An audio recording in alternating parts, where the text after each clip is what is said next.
위해 조금씩 개선되고 나아지고 있다는 것에 안도감을 느끼기도 하고 즐거움, 기쁨을 느끼면서 삶의 동기를 얻으면서 살아가는데요. 최근에 막다른 선택을 하기도 한 우유한 나라는 프리랜서 기상캐스터 역시 적지 않은 우울증에 시달렸던 것으로 보고 있습니다. 가해와 피해의 사실관계는 확인하고 있는 중이니 거론하지 않더라도 우유한 나는 직장에서의 충돌 등의 문제 등으로 인해 스트레스를 받았던 것으로 보고 있는 것이 후에 밝혀졌습니다. 사람은 미래가 불확실할 때 그리고 그 상황에서 빠져나올 수 있는 미래가 보이지 않을 때 좌절을 하게 됩니다.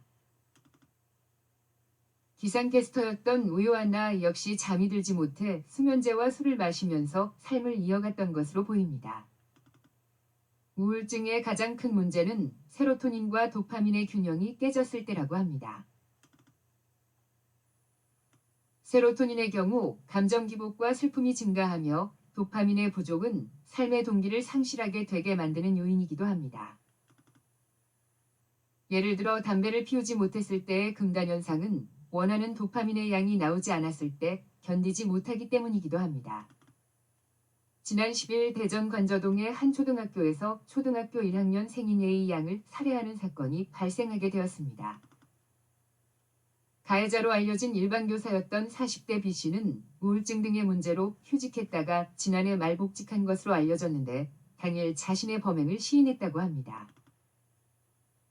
아이가 돌아오지 않자 부모의 동의하에 경찰이 휴대폰 위치를 추적한 결과 학교 시청각실에서 위치가 파악됐고 경찰은 잠겨있던 시청각실 문을 연 뒤 쓰러져 있는 A 양과 B 씨를 발견하게 된 것입니다. 사람이 잠을 자지 못하게 되면 자신이 어떤 상태에 있는지 모르게 되는 상황에 이르게 될 때가 있습니다. 최근에 친구도 폐암 수술을 받고 나서 그런 상황에 이르러서 정신과를 다니고 있다는 것을 보면 쉽게 볼 문제는 아니라는 생각도 듭니다. 우울증이라는 것은 단순히 감정의 문제가 아니라 숨을 쉴 수 없을 정도로 자신의 생리현상까지 위협을 하기도 합니다. 그런 상황에 놓인 사람들은 자신이 어떤 상황에 이르렀는지 스스로도 눈치채지 못하게 되기도 합니다. 사람에게 충분하다는 것은 모두가 다를 수밖에 없습니다. 어떤 삶이 만족스러운 것인지에 대해 모두 기준이 다르기 때문에 때론 막다른 선택을 하더라도 외부 사람들은 이해하는 것이 쉽지가 않는 것도 사실입니다.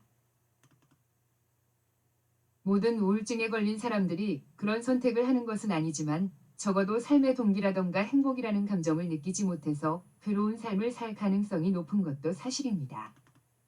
마약이나 도박이 아니더라도 중독이 될 수 있는 것들은 주변에 얼마든지 있습니다. 두 사건을 바라보며 균형적인 삶을 살아가는 것에 대한 중요성을 다시 생각해보게 만드는 사건이었습니다.